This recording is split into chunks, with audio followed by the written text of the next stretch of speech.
డబ్బు, అనారోగ్యం, ఉద్యోగం, వ్యాపారం, అప్పులతో బాధపడుతున్నారా? మీకోసమే లాంచ్ యువర్ ఫ్యూచర్ ప్రోగ్రామ్. నమస్తే రమగారు. నమస్తే జయ. రమగారు, పూజలు, వ్రతాలు, నోములు, పర్వదినాలు వీటికి సంబంధించి నియమాలు ఏంటి? ఎలా పాటించాలి? ఆ రోజు ఎలాంటి నైవేద్యం పెట్టుకోవాలి? అమ్మవారినో లేదా స్వామివారినో ఎలా అలంకరించుకోవాలి? మనం ఎలా ఉండాలి? ఇలాంటి విషయాలు ప్రతి పండుగకి మీలాంటి వారందరితో మనం మాట్లాడిస్తూనే ఉన్నాము. అందరికీ యూట్యూబ్ ఆన్ చేస్తే ఏదైనా ఒక పండుగ వస్తుందంటే ఇలాంటి విషయాలే, ఇది చెయ్యాలి, ఇది చెయ్యాలి, ఇలా చేయాలని. పరిస్థితి ఎట్లా అయిపోయిందంటే ఇది చెయ్యకూడదు, అసలు ఇట్లా చెయ్యమాకండి, ఇది తప్పు అని చెప్పాల్సిన పరిస్థితికి వచ్చేసాం. అసలు ఒక నియమం, ఒక పద్ధతి అంటే మోడర్న్ గా ఉండటం అనేది పూజల్లో కూడానా, వ్రతాల్లో కూడానా? ఎక్కడికి తీసుకెళ్తున్నాము? ఏం అసలు మోడర్న్ గా ఉంటే ఇంక నీకు పూజా వ్రతం ఎందుకు? అవి మానేయచ్చుగా. అంత మోడర్న్ అయితే పూజలు వ్రతాలు హాయిగా మానేయచ్చు. ఇవి మోడర్న్ గా ఉండే వాళ్ళకి కాదు కదమ్మా, సనాతన సాంప్రదాయం కదా. మీరేమో నవీన సాంప్రదాయాల్లో ఉన్నారు. మీరు అసలు సంప్రదాయం లేదు, నవీనత్వమే ఉంది. మరి ఇప్పుడు పాత పద్ధతులైన వాటిని మీరు ఎందుకు చేయాలి అనేది ఎవరికి వాళ్ళు ఆలోచించుకోవాలి చేయ. ఇప్పుడు ఏదైనా పండగ గురించి మాట్లాడామనుకో, నువ్వు గమనించు, అందరూ గమనించుకోవచ్చు. ఇది కామెంట్స్ లో ఇది కూడా మాకు తెలీదా, మీరు చెప్పాలా ఏంటి, ప్రతి పండక్కి మీ గోలా, మీరేం మాకు తెలీదా, మాకు తెలీదా ఇది అని రాస్తారు. తెలీదా అంటే ఏం తెలుస్తోంది?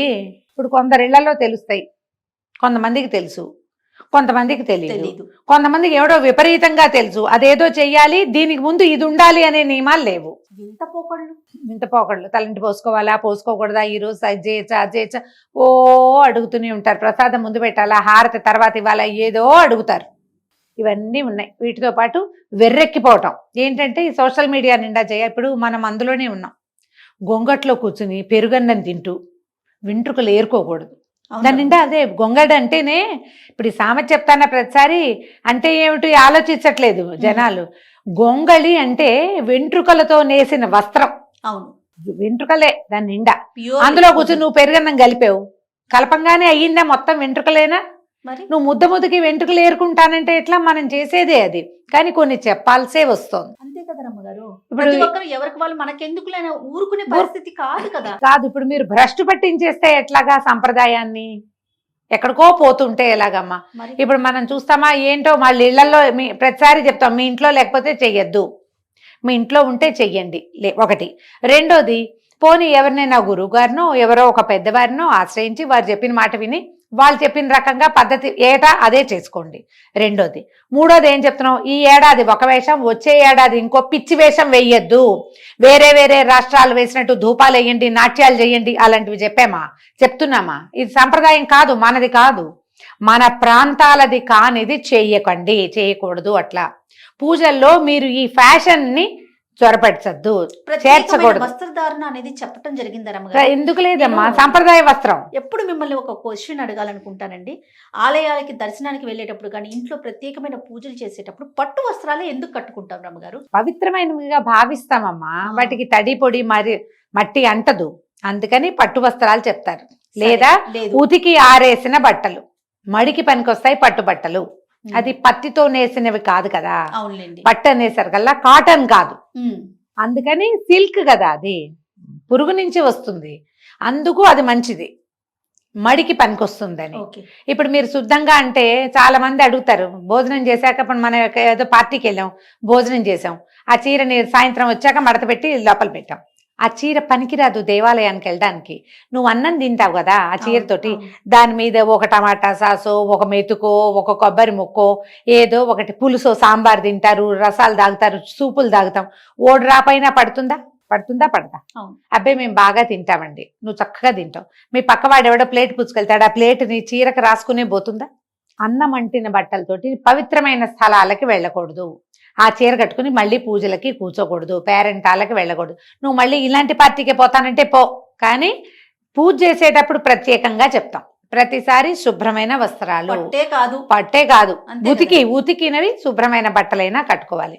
అమ్మ ఒంటి నిండా గుడ్డుండాలమ్మా, ఇది చెప్పాలా మీకు చెప్పాలా? అసలు నాకు అర్థం కాదు, చెప్పాలా ఇది? మీరు ఒంటి నిండా బట్టలు వేసుకోండి అని మీకు ఎవరైనా చెప్పాలా?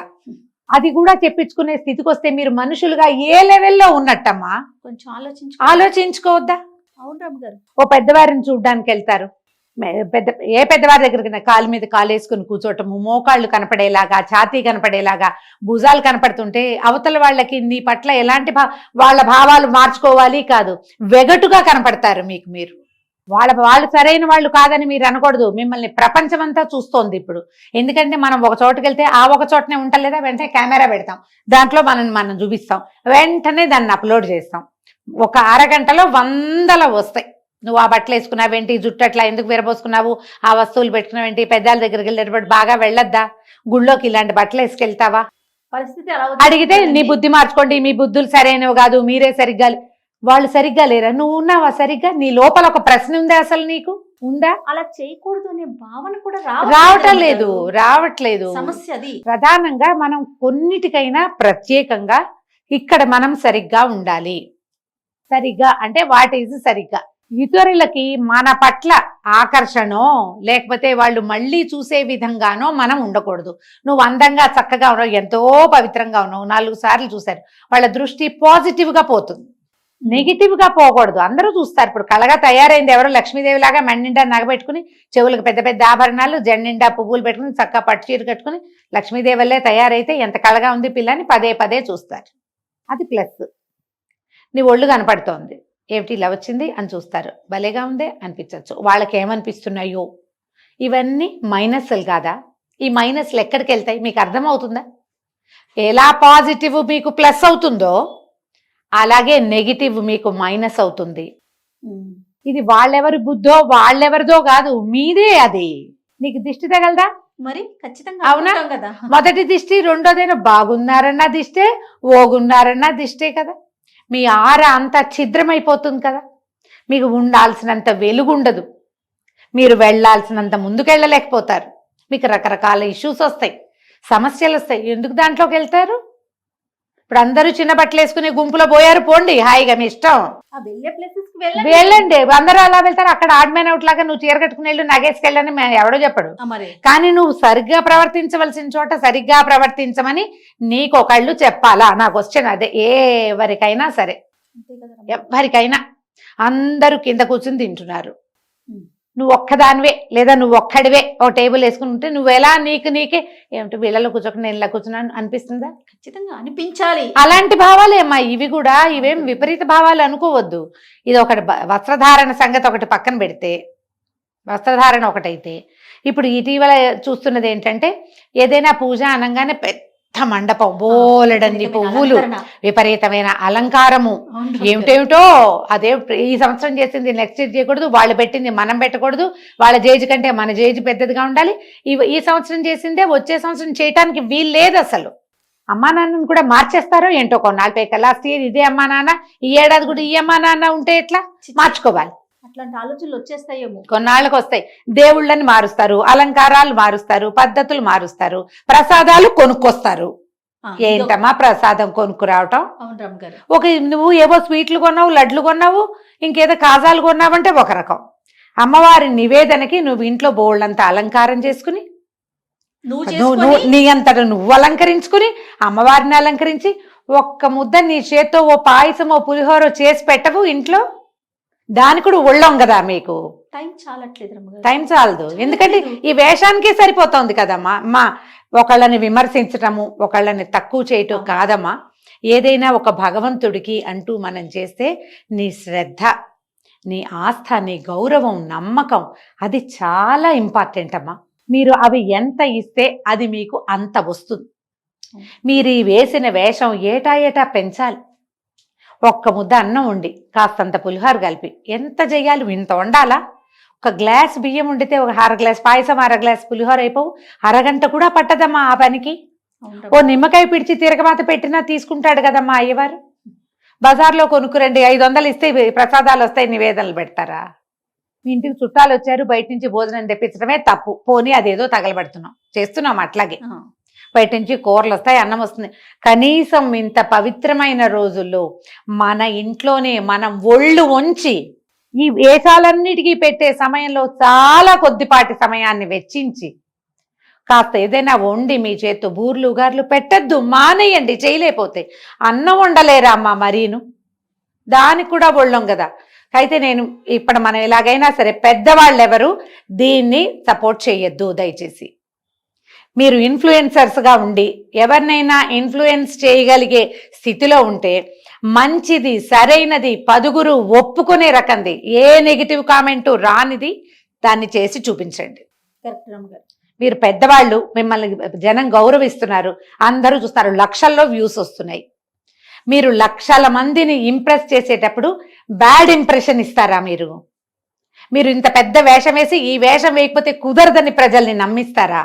ఎంత చిన్నదైనా చేసి పెట్టండి, కొంచెమైనా శ్రద్ధగా చేయండి, భక్తిగా చేయండి.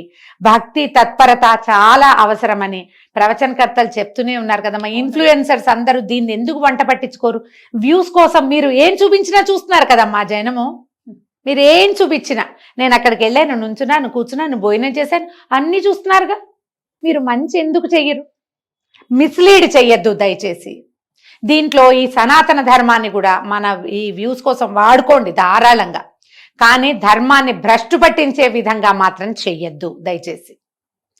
ఇందులో ఇప్పుడు మళ్ళీ చిన్నపిల్లల వ్రతాలు, నాకు ఒక 5-6 ప్రశ్నలు వచ్చినాయి జయ. పిల్లలే అడిగారు, మేము తోరం కట్టుకోవచ్చా, అమ్మాయి పెళ్లి కాని పిల్లలు తోరాలు కట్టుకోవచ్చా, పెళ్లి కాని పిల్లలు పూజ చేసిన కాసు కాదు, పూజ కాదు, కాసు కట్టుకోవచ్చా అని. కట్టుకోవచ్చమ్మా అని చెప్పు. ఈ ప్రశ్నకి దాని ముందంతా పూర్వోత్తరాలు నాకు తెలియదు. వాళ్ళ అమ్మగారు పూజ చేసుకుంటే ఆ పిల్లకి మెళ్ళో ఆ లక్ష్మీ కాసు కడతారు అని అర్థమైంది నాకు. ఇంకా ఎలాంటి ఐడియాలు ఉన్నాయో మనకు తెలియదు. ఈ పెళ్లి కాని పిల్లలు పూజ చేయటం, ఆ తర్వాత పెళ్లి చేసుకోబోయే వాళ్ళతో కలిసి పూజలు చేసేయటం, పీటలు ఎక్కేయటం, గృహప్రవేశాలు చేసేయటం, ఏమిటది? పెళ్లి తగలబెడండి, ముందు పెళ్లి చేసుకోండి. ముందు ఒక పక్కన కూర్చుని పీటలు ఎక్కాలంటే అతనితో తొలిగా పెళ్లి పీటలు ఎక్కాలమ్మా. పెళ్లి పీట ఎక్కాకే మీకు రెండోసారి పీట ఎక్కే అర్హత ఉంటుంది. అది లేదు, ఇది ఉండదు. నువ్వు ఇది చేస్తే నువ్వు సమాజానికి ఏం చెప్తున్నావు? ఈసారి వీడితో పీటలెక్కి 4 ఏళ్ళు పోయాక ఇంకొకళ్ళతో ఎక్కుతావా? ఏంటి ఆ పీటకు ఒక గౌరవం, మర్యాద ఏం లేవు? నువ్వు చేసే పూజ ఏమిటి? ఆ పూజ చేయకపోతే ఏమైంది? మానేయచ్చక పోని, చక్కగా పెళ్లి చేసుకోండి లక్షణంగా. గృహప్రవేశాలు కానీ ఏవైనా సరే దంపతులు దంపతులు దంపతులు అని చెప్తారు.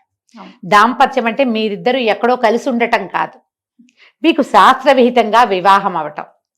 ఈ శాస్త్రంలో మనలాగా ఇప్పుడు సివిల్ మ్యారేజ్ మనం చేసుకుంటాం, బోళ్ళంతా యజ్ఞం హోమం చేసి ఓ బ్రాహ్మణాయన కూర్చుని, అదే కాదమ్మా, అదనే కాదు.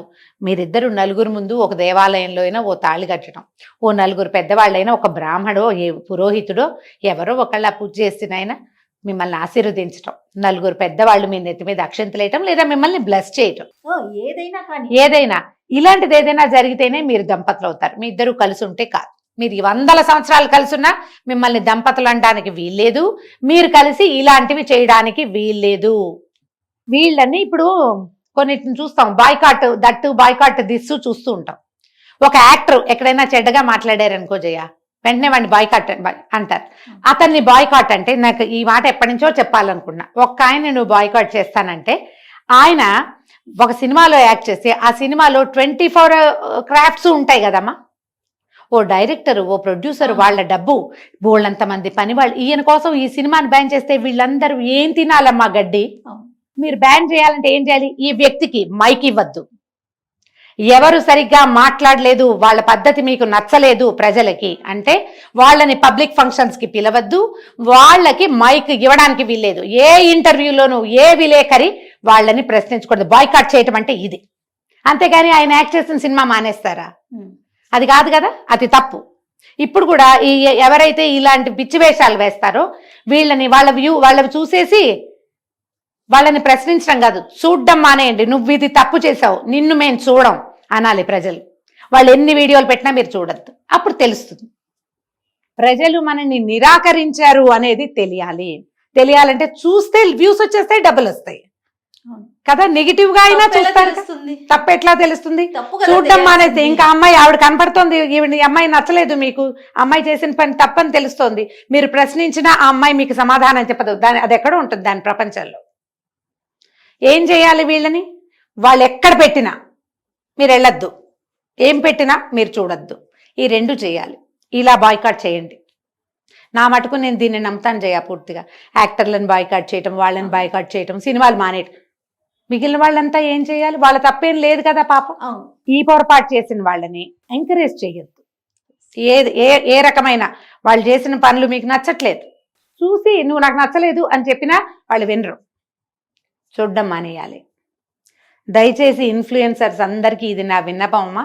పెద్దవాళ్ళో చిన్నవాళ్ళో మీరు ధర్మాన్ని ధర్మంగా విధి విధానం ప్రకారమే మీరు ఎంతైనా ముందుకు తీసుకెళ్ళండి. ప్రతి సంవత్సరం మీకు చేత వచ్చినట్టు చేసుకోండి. దీన్ని కొత్త పుంతలు తొక్కిద్దామన్న ఆలోచన దయచేసి చెయ్యొద్దు. రైట్. మీరు నగానాణ్యం ఏమి చేసినా పర్వాలేదు, దాంట్లో కొలది మీ ఇష్టం, అందులో తప్పేం లేదమ్మా. కానీ ఏది ఎలా చేయాలో దాన్ని అట్లాగే చేయాలి. దాంట్లో మీదైన శైలిని పెట్టద్దు. ఆ పొరపాటు దానివల్ల ఏమవుతుందంటే మీ ముందు తరాలకి ఇవాళది మన కడుపు నిండిపోతుందేమో, ముందుకు ఎలా వెళ్తాం మనం? మన పిల్లలు ఏం నేర్చుకుంటారు దీని నుంచి? అంతే కదా. అది ఆలోచించండి దయచేసి. నమస్తే. నమస్తే జయ.